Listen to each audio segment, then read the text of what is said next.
আমি কে। এখন আমি যদি আপনাকে জিজ্ঞাসা করি আপনি কে, তা আপনি তো বলবেন আমার নাম অমুক, আমার বাবার নাম এই, আমার নেই। এটা আপনার প্রকৃত পরিচয় না। কেন প্রকৃত পরিচয় না?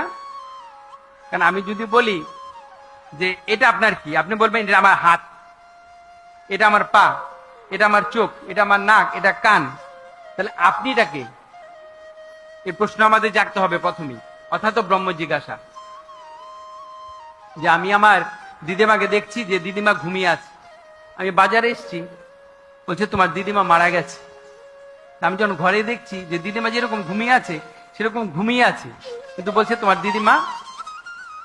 তো কে মারা গেল, কে চলে গেল?